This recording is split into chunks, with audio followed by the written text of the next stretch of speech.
कल एक बहुत ही अनफॉर्चुनेट इंसिडेंट हुआ था बैरिस्टर गौहर साहब के घर पे। उनके बेटे और नेफ्यू को मारा पीटा था और डॉक्यूमेंट्स और कुछ इलेक्ट्रॉनिक आइटम्स भी कॉन्फिस्केट किए गए थे। उसके बाद I believe there is a development in that story. A few of the officers have been suspended, if I am not wrong. 5 अफसरान को सस्पेंड किया गया है समेत एक SHO के। वो कहते ये हैं कि बहुत मसला ये है कि कल जब IG साहब आए अदालत में तो उन्होंने कहा हमें कुछ नहीं पता, सिवाय इस चीज़ के कि हमें टिप मिली है कि वहाँ कोई प्रोक्लेम डिफेंडर्स हैं जो उस घर में हैं। लेकिन जब हमें पता चला वो बैरिस्टर गौहर का घर है, हम वहाँ से चले गए। ये उनका बयान था। उसके बाद मज़ीद जो इस्लामाबाद पुलिस की ट्विटर पेज पे भी इस किस्म की बातें हो रही थी। उसके बाद उन्होंने अपना बयान थोड़ा चेंज कर लिया कि नहीं जी, वाकई में हम ही गए थे पुलिस वाले और हम घर के अंदर गए थे। तशद्दुद का उन्होंने उस बात को तस्लीम नहीं किया। अलबत्ता ये मान बैठे हैं वो कि जी डॉक्यूमेंट्स और कंप्यूटर हमने कुछ लेके गए हैं वहाँ से। और बैरिस्टर गौहर की ये भी स्टेटमेंट थी कि उनकी वाइफ कल जब उन्होंने अपनी वो वीडियो दिखाई थी उसमें वो आई थिंक वो PTI के रऊफ हसन साहब एंटर हो रहे थे तो तब वो बता रहे थे कि मेरी उनकी जो बेगम है उनको और अब अगेन जो उनके मुताबिक तो और वीडियो में भी उनके बेटे का खून निकल रहा था यहाँ से और जो भतीजा है उसका भी कुछ लाल हुआ था।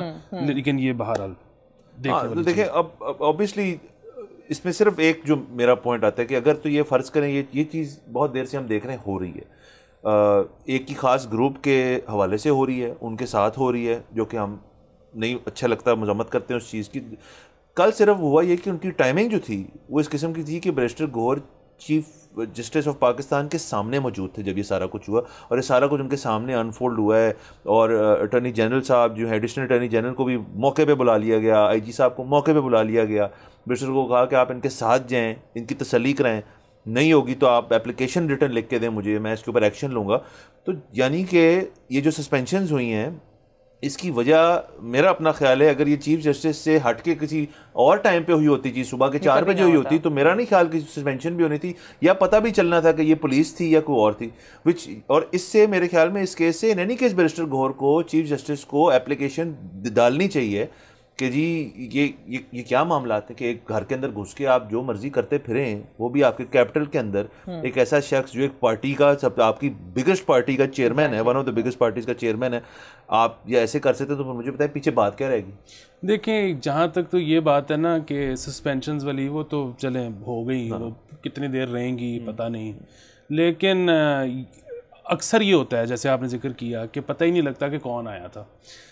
यहाँ पर इस केस में भी ना मैं आपको एक बात बताऊँ, ये बात शायद कम अहम थी कि वो चीफ जस्टिस के सामने पेश हुए थे, वो सुप्रीम कोर्ट में थे, क्योंकि बहरहाल घर में क्या हो रहा है वहाँ पे तो नहीं पता। लेकिन जिस तरह का उनका घर था ना, उन्होंने ज़रूर वहाँ पे कैमरा इंस्टॉल किए होंगे। उनके पास ज़रूर फुटेज भी होगी।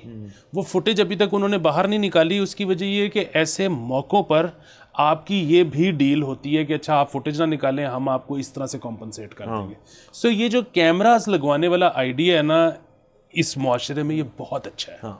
पर इन सब में जो एक चीज़ नोट करने वाली वो ये है कि ये जो जिनकी सस्पेंशन हुई है वो they actually really at fault here, अपनी नौकरियां खो गए हैं। और नहीं, वो नौकरियां नहीं, सस्पेंड हुए हैं, वापस आ जाएंगे, वो तो कोई इजी है। या उनको किसी ऐसे हार्ड एरिया भेज देंगे।